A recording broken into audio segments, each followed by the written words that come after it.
चलिए शुरुआत करते हैं आज की न्यूज़पेपर की। सबसे पहले वर्ल्ड जियोग्राफी मैप वाले हिस्से को हम देखेंगे। आज हम डिस्कस करेंगे सोनोरन डेजर्ट के बारे में, कहाँ कहाँ पर इसका फैलाव है। ठीक है, तो ये जो डार्क कलर आप देख रहे हैं, ये कलर है सोनोरन डेजर्ट का। इसका कुछ हिस्सा यूनाइटेड स्टेट में फैला हुआ है, कुछ हिस्सा इसका मैक्सिको में आ जाता है। यूनाइटेड स्टेट में आप पार्टिकुलर बात करोगे तो एरिजोना में इसका फैलाव है, कैलिफोर्निया में इसका फैलाव है। ठीक है, और नीचे की तरफ आप जाओगे तो बाजा कैलिफोर्निया में इसका फैलाव है। ठीक है, तो ये तो आप देख लिए कि कहाँ कहाँ पर इसका फैलाव है। एक और चीज़ यहाँ पर हम देख सकते हैं कि एक रिवर है, ठीक है, कोलोराडो रिवर, और एक यहाँ पर सी भी है, साल्टोन सी। इनकी लोकेशन भी आप देख लीजिए कि जो कोलोराडो रिवर है, ठीक है, वो एरिजोना से भी जा रही है। ठीक है, और कुछ हिस्सा इसका किस तरफ चले जाता है, बाजा कैलिफोर्निया की तरफ चले जाता है। एक खाड़ी भी है जिसको आपको ध्यान में रखना है, ठीक है, गल्फ ऑफ कैलिफोर्निया। और पैसिफिक ओशियन किधर पड़ जाएगा, इसके पैसिफिक ओशियन पड़ जाएगा इसके पश्चिम की तरफ में। तो ये तो हमने देखी थी सोनोरन डेजर्ट की लोकेशन को। अब हम इसके कुछ कुछ फैक्ट देख लेते हैं। सोनोरन डेजर्ट, जिसको हम कहते हैं डेजर्टो डी एल्टार, ये एक प्रकार से सूखा क्षेत्र है जो कि कवर करता है 1,20,000 स्क्वायर माइल्स को, या फिर 3,10,800 स्क्वायर किलोमीटर वाले एरिया को। ठीक, कहाँ पर, साउथ वेस्ट एरिजोना। एरिजोना के आप साउथ की तरफ जाओगे और पश्चिम की तरफ जाओगे तो वहाँ पर इसका फैलावा एक्सपांसन देखने को मिलेगा। इसके अलावा साउथ ईस्ट कैलिफोर्निया में यूएस, और including much of the Mexican state बाजा कैलिफोर्निया सुर, ये कहाँ है, ये पड़ जाता है बाजा कैलिफोर्निया स्टेट में। इसके अलावा western half of the state of Sonora, यहाँ पर इसका फैलाव। Sub division of the hot dry region include Colorado and Yuma desert. कुछ कुछ ट्राइब्स हैं जो कि यहाँ पर निवास करती हैं, जैसे कि tribes such as Tohono, O'odham मतलब Papago, Yaqui, Pima, and several human peoples hold reservation throughout the dessert.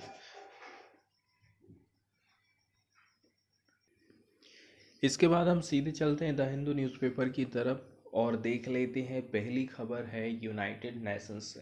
तो यूनाइटेड नेशंस के बारे में कुछ बेसिक फैक्ट हम देख लेते हैं। The UN is the largest, इसके अलावा most familiar and most internationally represented और मोस्ट पावरफुल इंटरनेशनल ऑर्गेनाइजेशन है। इंटर गवर्नमेंटल, बहुत सारी सरकारों का ये संगठन है। 193 इसके मेंबर कंट्री हैं। ठीक है, इसका हेडक्वार्टर है न्यूयॉर्क सिटी में। बताया जा रहा है इट वाज फाउंडेड इन 1945। उस टाइम में 51 सदस्य देश थे। After WWII to prevent future wars and succeeded in ineffective league of nations. तो इसकी स्थापना हुई थी वर्ल्ड वार सेकेंड के बाद में, कि फिर आने वाले टाइम में ऐसा कोई युद्ध ना हो, इसको कैसे करके हम रोक सकते हैं। The UN system is based on 5 principal organisation, जिनके नाम है general assembly, security council, economic and social council, international court of justice, इसके अलावा सेक्रेटरीट और जिसको हम और ट्रस्टीशिप काउंसिल। जनरल असेंबली की यदि हम बात करें, the main deliberative policy making and representative organ है ये यूनाइटेड नेशंस का। जिस प्रकार से हमारे देश की संसद रहती है, ठीक उसी प्रकार से ये जनरल असेंबली होती है, क्योंकि ये पॉलिसी बनाने का काम करती है। All 193 member state of UN are represented in the general assembly, making it the only UN body with universal representation. अब यहाँ पर सभी सदस्य देशों का रिप्रेजेंटेशन आपको देखने को मिल जाएगा। बताया जा रहा है इट इज़ एनुअल सेशन, हर साल इसकी बैठक होते रहती है। Decision on important questions such as those on peace and security, admission of new member, budget कैसा रहेगा, require a 2/3 majority of General Assembly and decision on other question are by simple majority। इसके अलावा कुछ ऐसे भी question रहते हैं जिनको सिंपल मेजोरिटी के आधार पर हम सॉल्व कर सकते हैं, ठीक है। और कुछ कुछ ऐसे भी रहते हैं जिसमें 2/3 मेजोरिटी की ज़रूरत पड़ती है। तो ये तो हमने देख लिए थे यूनाइटेड नेशंस की जनरल असेंबली के बारे में।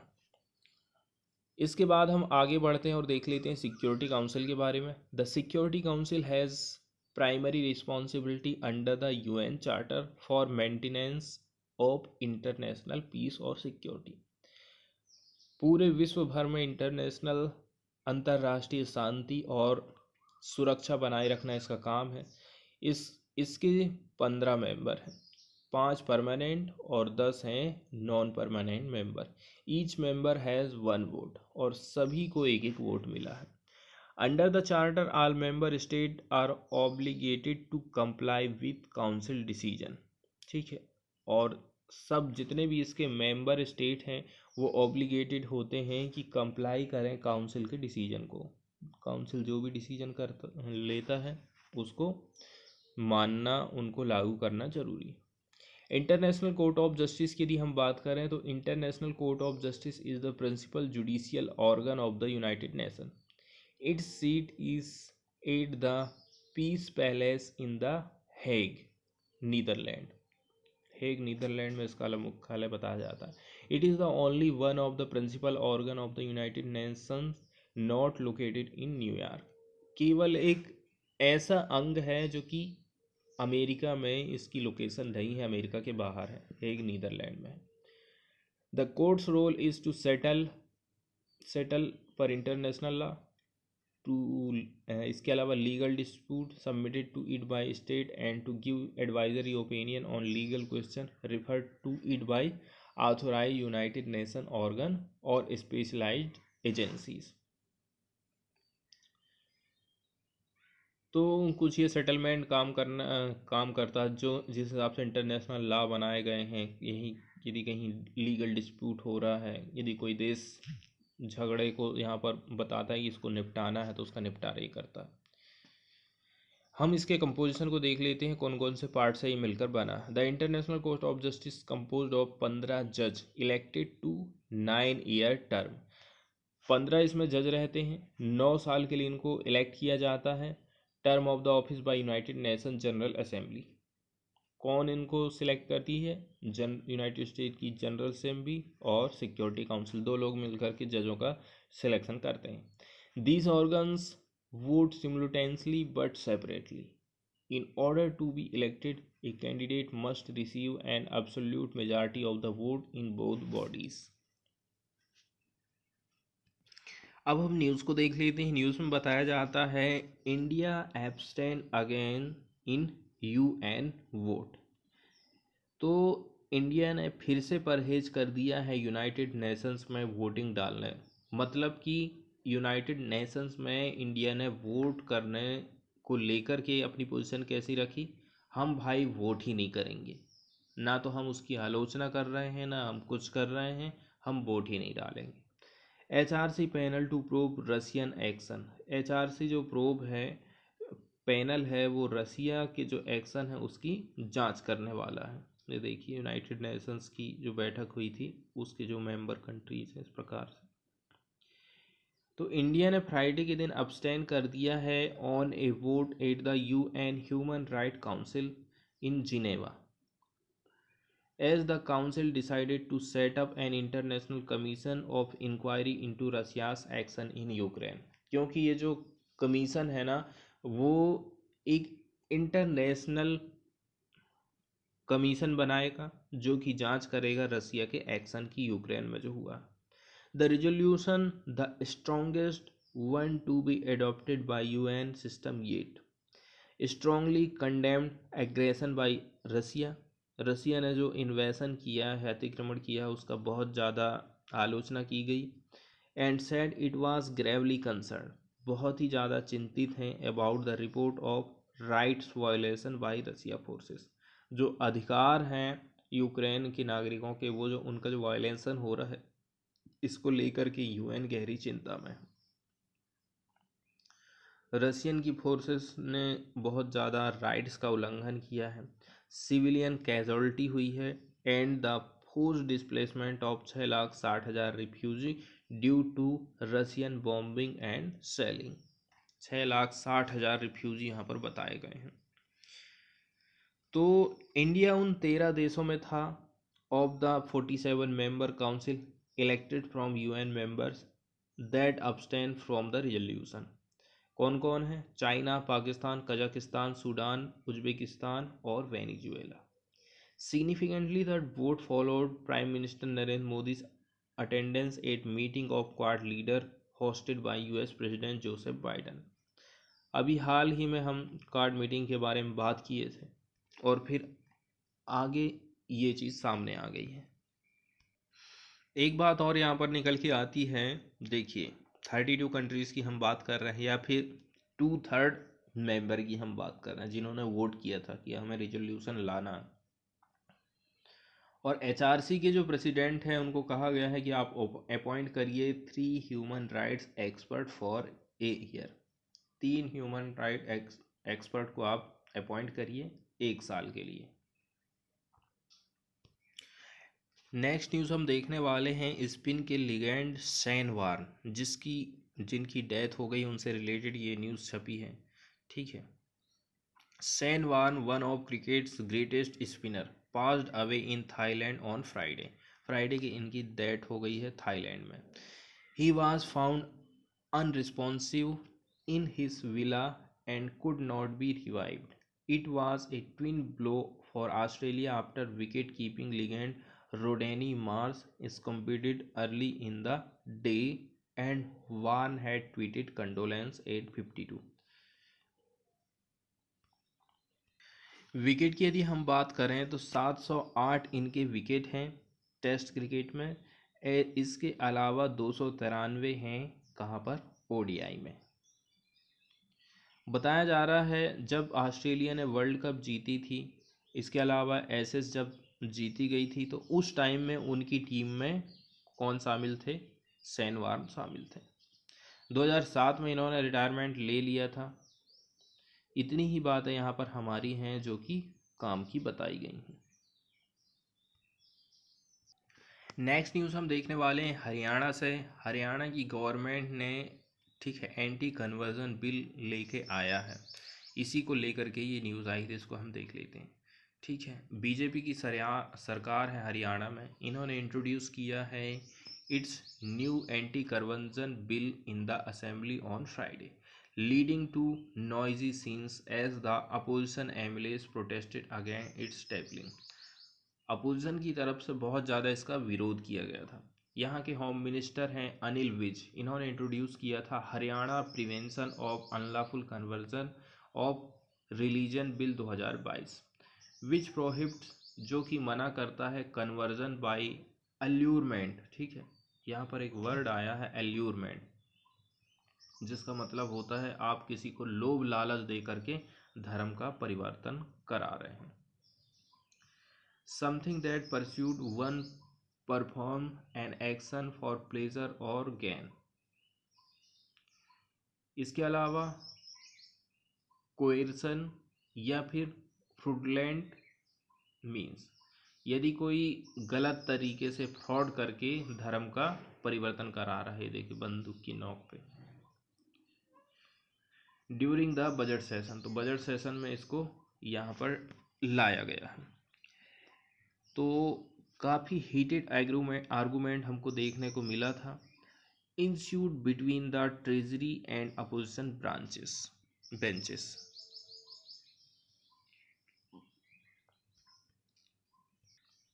सरकार की तरफ से क्या अपना बचाव किया जा रहा है, क्या सफाई दी जा रही है? देखिए, किसी भी व्यक्ति को यदि किसी प्रकार का ऑब्जेक्शन है इस कन्वर्जन लॉ से रिलेटेड, तो वो लोग अपने ऑब्जेक्शन को फाइल कर सकते हैं 30 दिन के भीतर में। The district magistrate shall investigate, district magistrate investigate करेगा, डिसाइड करेगा कि whether the conversion is intended to be in contravention of section 3। District magistrate ही डिसाइड करेगा कि ये जो कन्वर्जन हुआ है वो सही है या नहीं है। If the district magistrate comes to the conclusion that intended conversion, यदि उसको लग रहा है कि कन्वर्जन हुआ है forcefully in contravention of section 3, then he shall decline the intended conversion by passing a reason order. अब उसको कारण भी बताना पड़ेगा। An appeal can be made against the order pass by district magistrate before the divisional commissioner within 30 days. District magistrate की जो decision है उसको आप क्या कर सकते हैं, अपील कर सकते हैं डिविजनल कमिश्नर के पास जाकर के। 30 दिन का आपको टाइम रहेगा। चीफ मिनिस्टर का कहना है कई सारे cases have surfaced in the state of people being converted through various allurement. कई प्रकार के प्रलोभन, धमकी, इसके माध्यम से हमारे स्टेट में धर्म परिवर्तन कराया जा रहा है, ऐसा कहना है सरकार का। To stop such incident the Haryana prevention of unlawful conversion of religion bill 2022 has been introduce, ऐसा मनोहर लाल खट्टर का कहना है। इसके बाद वाली न्यूज़ हम देखने वाले हैं दिल्ली के ग्रीन कवर से रिलेटेड। ठीक है, Delhi green cover up 3% in last 8 year. पिछले 8 साल का डाटा आप देखोगे तो 3% की वृद्धि हमको देखने को मिली है। Survival rate of sapling planted by the government between 75% से लेकर के 80%, ऐसी ऑडिटिंग यहाँ पर सामने आई है। 2013 से लेकर के 2021 तक दिल्ली का ग्रीन कवर इंक्रीज हो गया है 20% से 23%, which is 3% more than the standard set for urban areas. जितना हमने अर्बन एरिया के लिए सेट करके रखे हैं उसका तो 3% ज़्यादा ही है कि इतना एरिया जो है शहर का ग्रीन कवर से ढका हुआ रहना चाहिए। अब इसके बाद यहाँ पर बताया जाता है बेस्ड ऑन एन ऑडिट, इसको कंडक्ट किया गया था फॉरेस्ट रिसर्च इंस्टीट्यूट देहरादून के माध्यम से। Tree plantation in Delhi for 3 year 2016-17, 17-18, 19-20 also revealed, ये बात पता चलती है कि सर्वाइवल रेट ऑफ सैपलिंग, जो पेड़ पौधे हमने यहाँ पर प्लांटिंग की है उनका जो सर्वाइवल का रेट है ना ड्यूरिंग गवर्नमेंट प्लांटेशन ड्राइव वास बिटवीन 75% से 80। 100 पौधे लगा रहे हो तो आप उसमें 80 जिंदा रह रहे हैं। Delhi has already exceeded its goal for planting 31 lakh sapling in 2021-22। 31 lakh पौधों का प्लांटेशन किया जाना था, उससे भी ज़्यादा हम कर चुके हैं, ऐसा दिल्ली का कहना है। तो 32 लाख से भी ज़्यादा सैपलिंग अभी तक लगाए जा चुके हैं। एनवायरमेंट मिनिस्टर हैं Gopal Rai, while presenting the statics said that the plantation drive was one of the steps being taken by the government to fight pollution in the city। तो सरकार पॉल्यूशन से निपटने के लिए पौधे ज़्यादा से ज़्यादा लगा रही है। इसके अलावा इनका कहना है कि गवर्नमेंट काम कर रही है कई सारे सॉल्यूशन के ऊपर, इमरजेंसी मेजर से लेकर के लॉन्ग टर्म सॉल्यूशन की तरफ भी सरकार का ध्यान है, जैसे कि ट्री का प्लांटेशन करना, इसके अलावा इलेक्ट्रिक व्हीकल का बढ़ावा देना, इसके अलावा converting all fossil fuel based industries in Delhi to gas. Delhi में ज़्यादातर जो फॉसिल फ्यूल से चलने वाली इंडस्ट्री हैं उनको हम फॉसिल फ्यूल से गैस बेस्ड प्लांट बनाना चाहते हैं। पिछले 5 साल की हम बात करें, through the large scale tree plantation campaign we have not only made the objective but exceeded. न केवल हम अपने उद्देश्य को पा सके बल्कि उससे हम आगे भी बढ़ गए हैं। The goal for 2016-17 was 10 lakh, एक साल में 10 लाख लगाने थे लेकिन हमने 24 लाख पौधे लगाए। 2017-18, 18-19 हमने प्लांटेड किए थे 19 लाख सैपलिंग। ठीक है, हमारा गोल था 10 लाख सैपलिंग का इन 2019-20।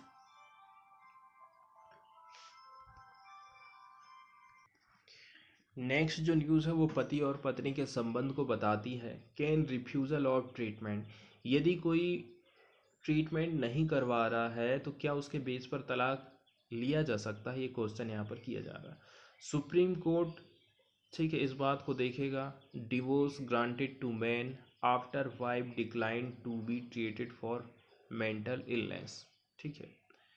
तो डिवोर्स ग्रांटेड किया गया किसको, व्यक्ति को, कब, जब जो है wife decline wife decline to be treated for mental illness से की प्रॉब्लम थी, इसी के चलते चलते डिवोर्स ग्रांट किया गया था। सुप्रीम कोर्ट ने फ्राइडे के दिन डिसाइड किया गया है कि वो एग्जामिन करेगा whether a man can divorce his wife for refusing treatment for mental illness.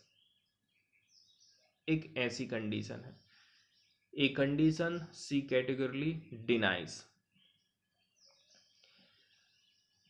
A bench of Justice Vineet Saran and Aniruddha Bose issued notice and stayed a Kerala high court order, जिसमें उसने grant करा था एक व्यक्ति को divorce को। The man has accused his wife, a senior nursing professional who works in UK, of paranoid schizophrenia. Both the family court and the high court had believed him enough to grant a divorce.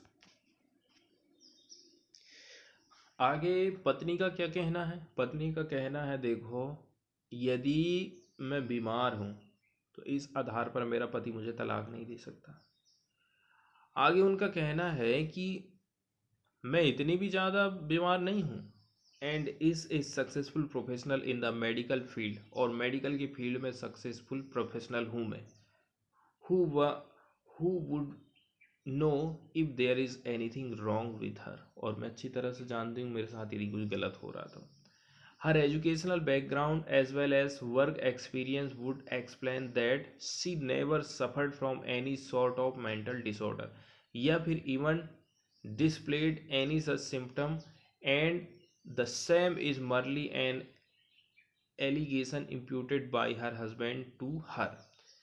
She has continuously achieved high standard in both her education and professional career, ऐसा petition का कहना है। Next वाली news हम देखने वाले हैं तमिलनाडु से, ठीक है। तमिलनाडु में जिन बेरी की एक नई प्रजाति की खोज की गई है, Glycosmis albicarpa bears distinct large white fruit. इस पौधे में बड़ा सा सफ़ेद फ्रूट लगता है, ऐसी इसकी खासियत है।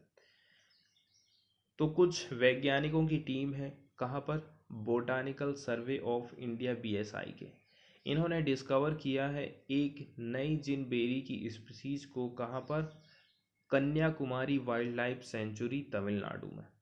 The species Glycosmis albicarpa with a distinct large white fruit is endemic to the southern western घाट। ये एंडेमिक प्रजाति के अंतर्गत आती है साउथ वेस्टर्न घाट वाले रीजन की बात करें तो। The species belong to the orange family Rutaceae. ये किस फैमिली से बिलोंग करती है, ऑरेंज फैमिली रूटाकेई। अब यहाँ से फाइंडिंग ये इनको पब्लिश किया गया था latest issue of the Nordic journal, Nordic पत्रिका है, यहाँ पर इसको प्रकाशित किया गया है।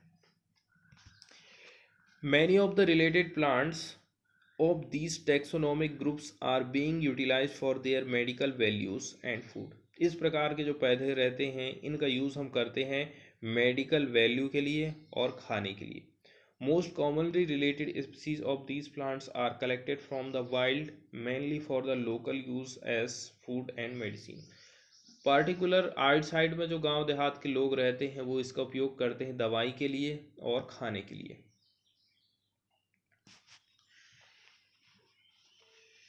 आगे बताया जा रहा है कि ये जो बेरीज है ना ग्लाइकोस्मिसिस स्पीसीज की, have been a unique characteristic of gin aroma. Aroma मतलब होता है खुशबू। इसके अलावा gained a popularity as an edible fruit. एक तो खुशबू भी है, दूसरी बात खाते भी हैं। The species is also a larval host plant for butterflies like other species of Glycosmis. Butterfly के लिए भी ये घर प्रोवाइड हो रहा है।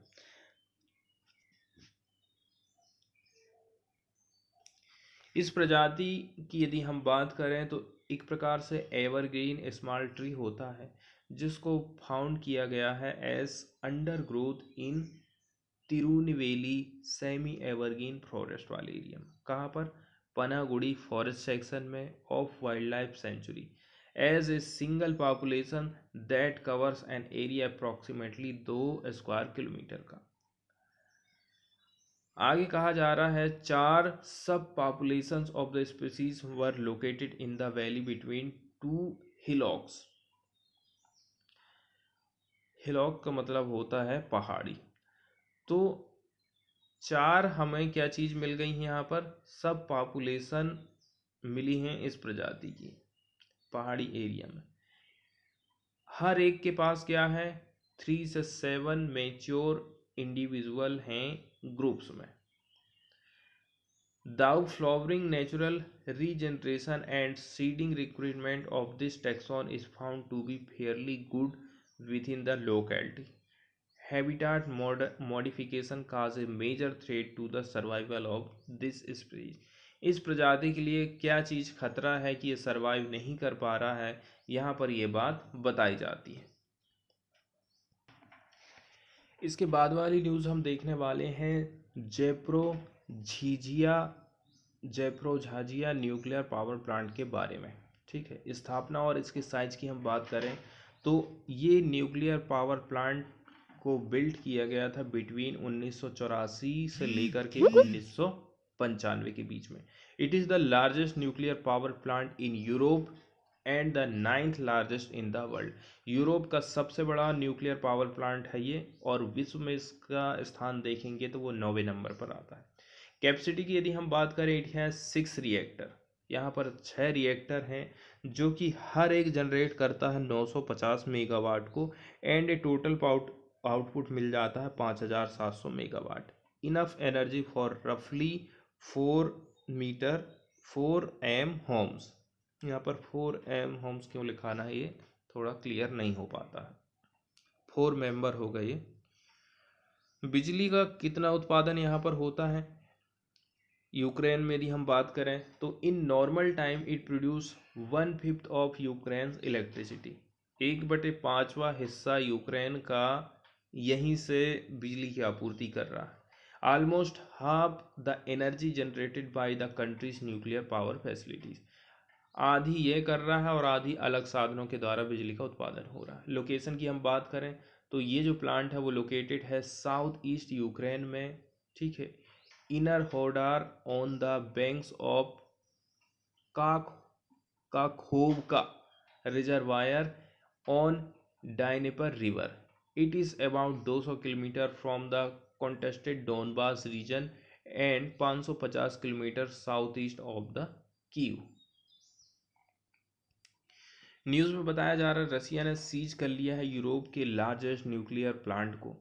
Fears of potential disaster at Ukrainian facility sparks alarm, no sign of elevated radiation level. ठीक है, लेकिन रेडिएशन में कोई ऐसा खतरा है, ऐसी कोई बात तो खैर अभी सामने नहीं आई है।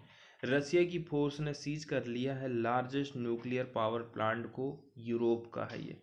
After a building at the complex was set ablaze during intense fighting with Ukrainian defender. Ukrainian defender की तरफ से लड़ाई हुई, अटैक किया गया रसिया की तरफ से। इसके बाद इसको सीज कर लिया गया है, जब्त कर लिया है। अब लेकिन पूरे वर्ल्ड में ना थोड़ा सा चिंता का विषय हो गया। क्यों? कहीं कोई न्यूक्लियर डिजास्टर ना आ जाए, ना कहीं कोई फायरिंग तो नहीं हो गई है। US energy secretary Jennifer Granholm का कहना है there was no indication of elevated radiation level. Radiation का लेवल में बढ़ोतरी का ऐसा कोई खतरा तो सामने नहीं आया है। Which provide more than A fifth total of electricity generated in Ukraine. बताया जा रहा है रसिया ने ऑलरेडी कैप्चर कर लिया है, जो कि अभी फंक्शन में नहीं है, Chernobyl plant north of Kyiv, Kyiv के नॉर्थ में पड़ता है, which spewed radio active waste over much of Europe when it melted down in 1986। बताया जा रहा है क्या होता है, इसको हम जब ठंडा नहीं कर पाते हैं ना तो वो मेल्ट होने लगता है। The Zaporizhzhia plant is a different and safer type, ऐसा एनालिस्ट का कहना। पहले वाला पुराना वाला वो तो ऑलरेडी उन्होंने जब्त कर ही लिया, लेकिन नया वाला बोलते हैं कि ये कुछ सेफ है।